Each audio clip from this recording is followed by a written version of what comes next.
What is up, my podcast listeners? This is your lovely host, Pavel Matuszewski, and I'm excited to get this episode going because this is just going to be, you and me, and we're going to kind of chat about what I do because the last time I did an episode like this was already a year ago, and, over the last couple of years, I have, gained new followers, new listeners, and what have you.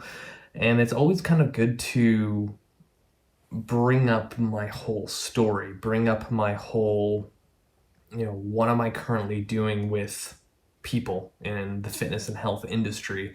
Because sometimes I'll get messages where people will ask me certain questions and then I have to explain what my background is, and it's just kind of good just to catch up. And when I put out my last compilation episode, anytime I do that, I was like, oh wow, I recorded these episodes 4 years ago, 3 years ago, 2 years ago. And for those who know me personally or have been following me forever, you know that I do a lot of continuing education. So every year I always learn new things. I start implementing them. I end up changing my mind on, training a lot. And it's funny because one of the things that I always do, and I promise I will get into the actual topic of the show eventually, I always take my dog out for a 3-kilometer walk every single day. And I don't bring my phone with me. I don't bring music or anything. It's just a chance for me to kind of self-reflect, meditate, if you will, and kind of problem solve things. And one of the things that popped up in my head was, I've been in this industry for 12, 13 years, something like that. And I remember when I first got my very first client, and I had all the right intentions, all the right things I wanted to do. And even like that first year of training, I look back at it and I'm like, holy crap, was I terrible. I didn't know anything. And the very idea that somebody wanted to pay me for my time and knowledge at that point is kind of crazy to me. And I guess this is what happens when you constantly grow in your professional career. You pick up so many new things over, now for me, this decade and ongoing, so many new things to better help people. And that's kind of the whole idea of why I got into the industry in the first place. See, I'm circling back.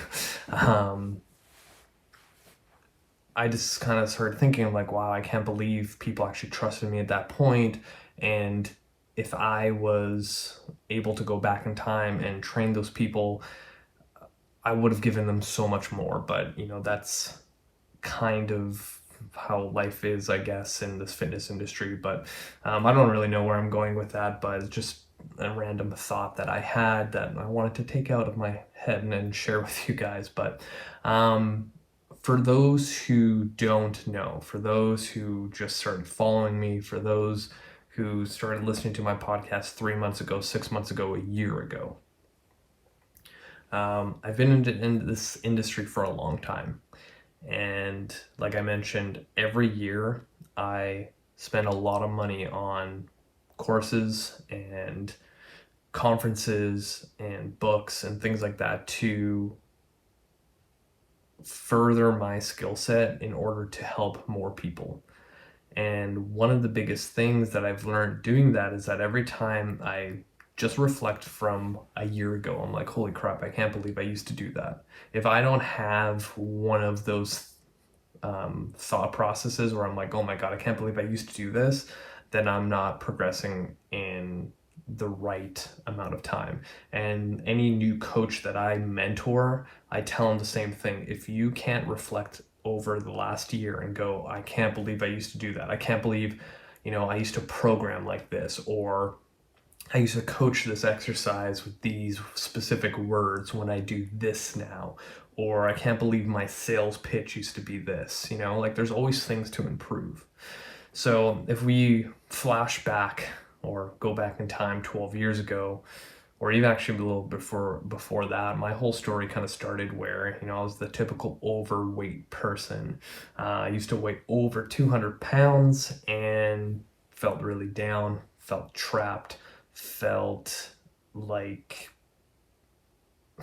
I was in this endless pit where I was never going to get out. And, that takes a lot on a teenage boy going through so many different, things in life. And yeah, at one point I was just like, you know what, this needs to stop. And something clicked in my head that I had to get out of it, and started exercising every single day, sometimes twice a day. And my diet went from junk food to freaking salads and lean protein every single day. And I was so strict on my diet and ended up losing over 60 pounds within 2 months. And I completely transformed myself. And that was during the time of summer break in high school. And when I came back, I had one person come up to me and go, you need to train me. And that's when I was like, you know what? That feeling that I had deep down inside, where when I was overweight, I was unhappy with myself, I had no fulfillment in life, I wanted to make sure other people didn't feel that way. Then I got my first personal training job right out of high school because I just got certified, and got a internship with a local pro football team called the BC Lions here in Canada, and had my first mentor. And I talk about mentors a lot because those are the people who have, the experience to tell you not to do the mistakes that they did. And having my first mentor show me the ropes of what it takes to be a successful trainer, I knew deep down inside one day I wanted to do the same thing. And then when I started training at a kind of boutique style gym, I had my next mentor that showed me the ropes of business, and I really, really enjoyed that. And at that point, I was like, you know what? When it comes to the time, I'm going to mentor other coaches to make sure they become successful. Because the other thing in my industry, it's quite young compared to other industries out there, and it's very, very challenging. It's very tough to be successful. And I've seen too many coaches that had such passion for helping people, couldn't make a living out of it, and started selling insurance, became a realtor, whatever it was. And they may or may not be happy doing that because fitness was their passion and helping people was their passion as well. But kind of fast forward with the whole concept of continuing education, courses, seminars, I was always very, very interested in rehab, movement. And, I kind of experienced this in my training career, where I would have a client, they hurt their knee, their shoulder, their back, whatever body part you can think of. And, they go to their chiro, their physio, their massage, and they'll tell them, hey, maybe take 2 weeks off the gym and do these rehab exercises instead. And, they're like, okay, well, this is what my physio said. I'm going to take 2 weeks off. And you and I both know when it comes to training, it just takes, building habits that exercise is going to be your normal. And taking 2 weeks off the gym to do your rehab exercises kind of takes you out of that habit. And most of the time, because I know, because I work in a clinic, when you give exercises to patients, they barely do them. So you basically have a 2-week break from the gym. And when it comes time to come back, because you weren't staying on top of your rehab exercises for whatever injury or whatever boo-boo you have, you didn't get better. So you go back to treatment, and then it's another 2 weeks. And then you get into this weird kind of like purgatory of like, I have to stay with my physio, chiro, massage person here, and the gym's over here. And then I'm in this like rehab purgatory area where I'm not too sure where I should come back. And then your whole goal of weight loss, fat loss, whatever it is not happening. And now you've fallen out of the habit. And I was like, why am I losing so many clients to this weird purgatory state of I can't go back to the gym because my shoulder hurts and I'm doing these banded exercises and things are not happening. So there's two edges of this sword. One side is the trainer side, where most of the trainers out there are fucking terrible. It's not their fault. It's not anyone's fault. I would just say that a lot of them don't go down the route of constantly learning, because when I started, I did some stupid shit that was probably led to people's injuries and things like that. But when you start understanding human anatomy, human biomechanics, you tend to use different exercises, program a little bit differently to ensure that people stay pain-free so they can continue working out with you. So I went down the rabbit hole of like, okay, I'm going to learn as much as possible. So I started taking courses for physios and chiros, or personal training certifications or seminars put on by physios and chiros, so I could learn more from their world. So then I finally kind of found my niche, as you call, is working with people who have aches, pains, previous injuries, to ensure that they don't have to go to treatment. You know, once in a while you should. Like, I go to chiro and massage once a month for like maintenance stuff, because life as we know it, sitting at our desk, being in those prolonged postures, puts strain on the body. And as much as I do kin stretch every single day, it's still not enough.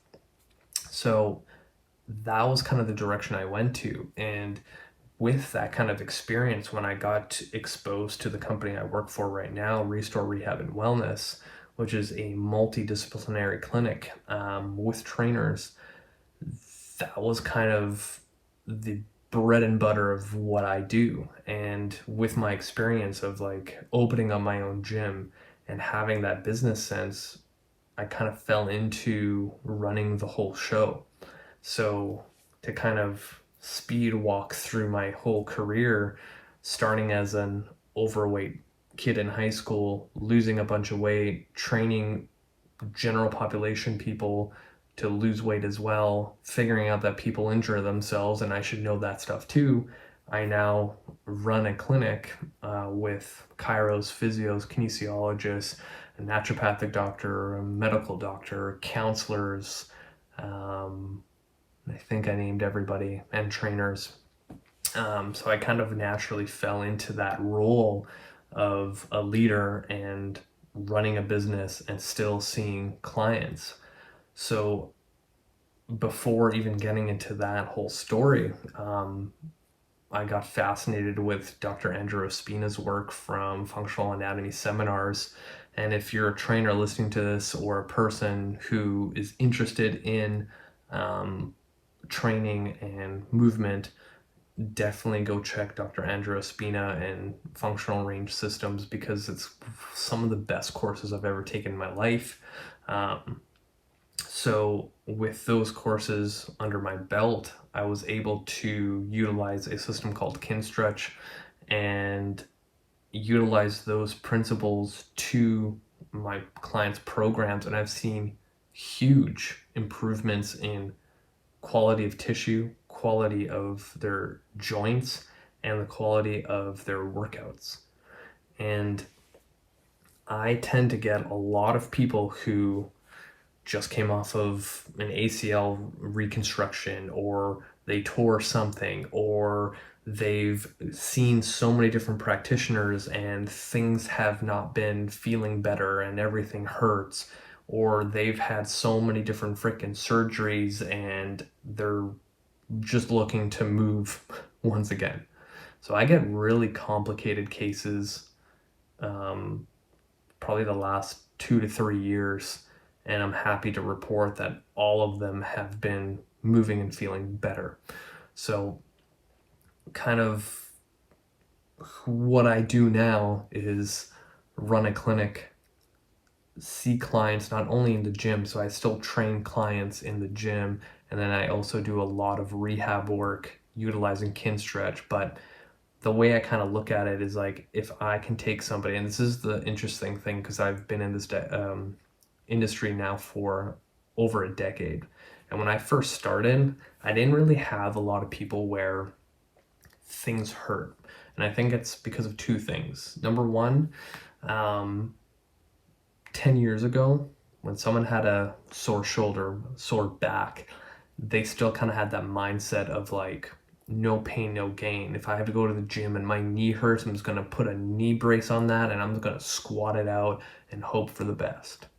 The second portion to that is our environment didn't take enough of a toll on people. So now that I'm seeing people like in their 30s and 40s with a lot of pain, just goes to show how our environment has changed since I first started in this industry, where people are getting more injured than ever before. And an injury is not just like I tore my ACL. It's just like, oh, I have chronic low back pain, or like my SI joints always causing me problems. Like those are now really, really common in that age group of like 30 to 40, whereas when I first started, I didn't really hear about people's injuries until they were like 50 or older. So it's kind of been interesting to see so many people over the decade in my career and how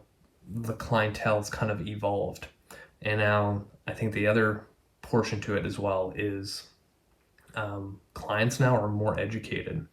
You know, like I have so many clients that I train right now where they'll send me stuff on Instagram or email asking my opinion about something, and a lot of it is like other trainers that I look up to, which is kind of cool to see that clients that I train are taking interest in what I do, and they'll, you know, research themselves. Whereas, you know, 10 years ago, I always say this, like 10 years ago, personal training was like, your trainer says, go do this. And the client goes, okay. Whereas now it's like, trainer goes, go do this. The client goes, why? They want to know the whole thought process, the science behind what you're asking them to do.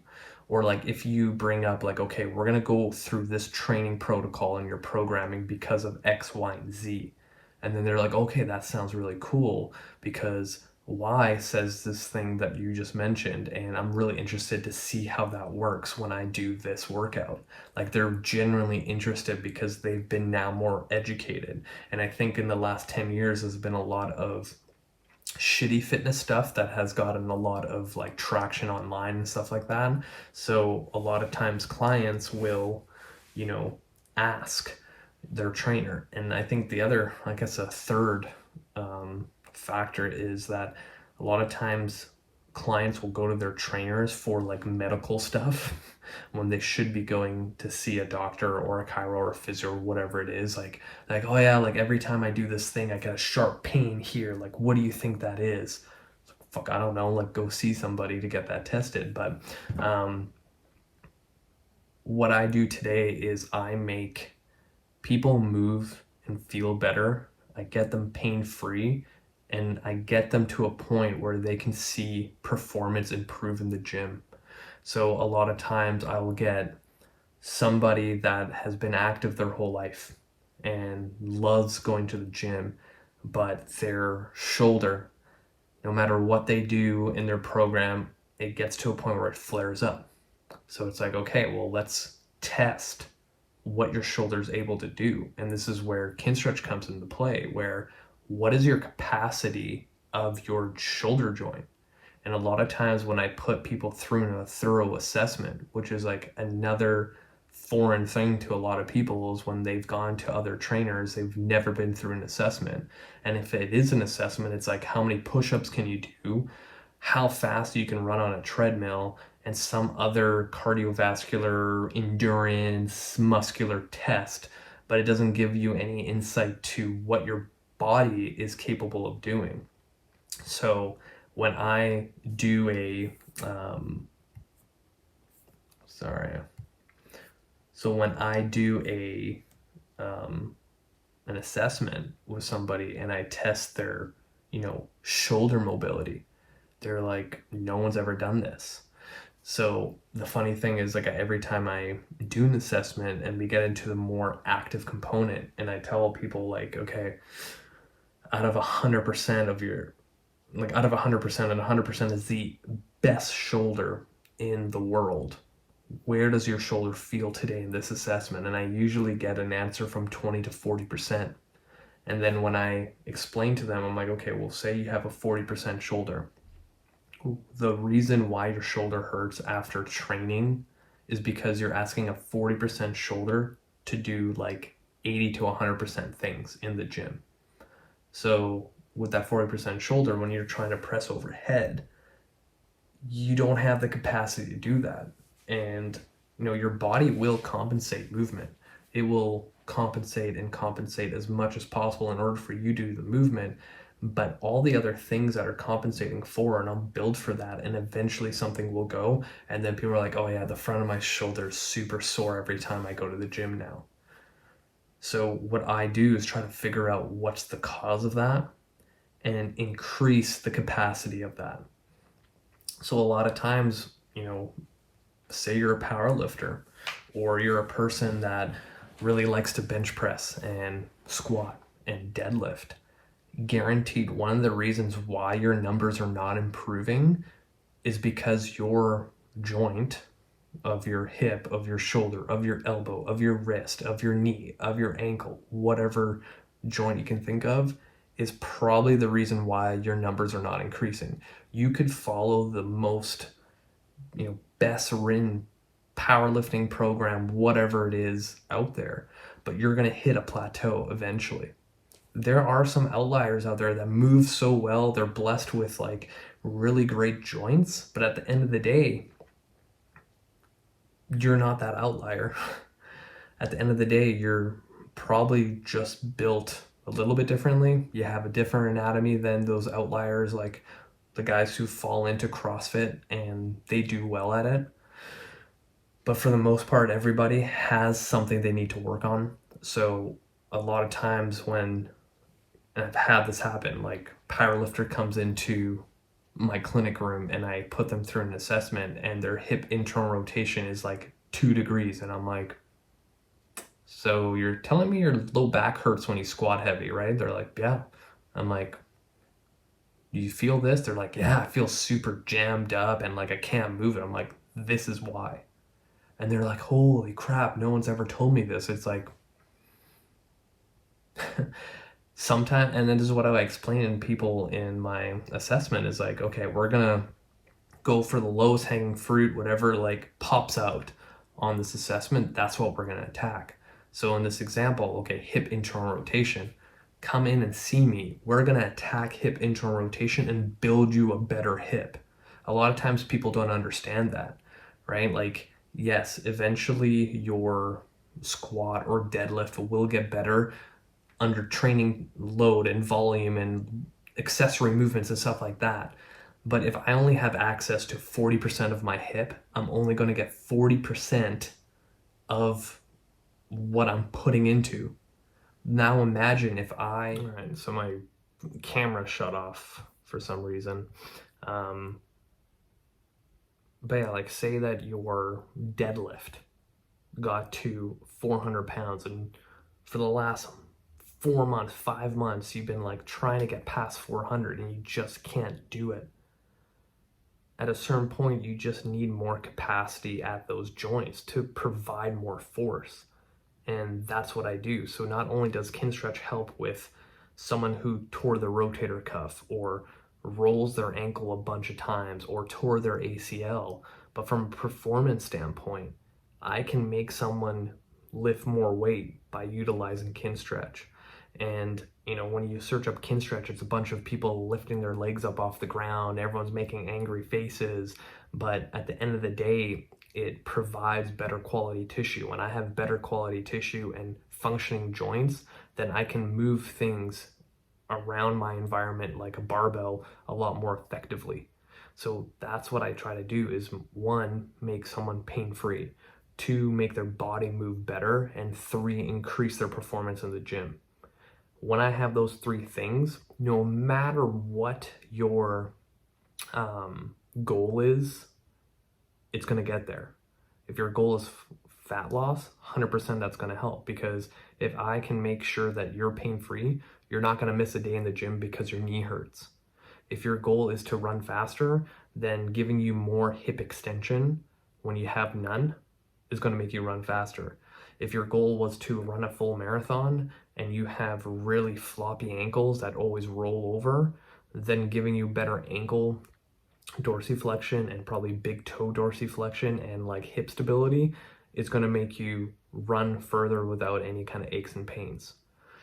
So to kind of give you the cliff notes of my whole career and what I do today, I make people pain-free, I make them move better and increase their performance in the gym. And I also have like my little side projects where I've written 2 ebooks on training pain-free, functional training, whatever you want to call it, utilizing things like kin stretch and, you know, pain-free exercises, and, you know, that's been sold around the world the last 4 years, which is pretty impressive. And I have my podcast that you're listening or watching right now, but that's kind of what I do. And this was a good episode to kind of reintroduce myself to all you guys. So I'm going to end it there because it's almost been 30 minutes. And if you guys have any questions, feel free to reach out. If you're injured and you're like, I don't know what's wrong with my shoulder, reach out. I'll give you as much information as possible. Hit the show notes, add me on Facebook, add me on Instagram, share this podcast with your friends and family, subscribe to my YouTube channel, and help me grow my presence online to help as many people as possible. That's it for me. Until next time, you guys.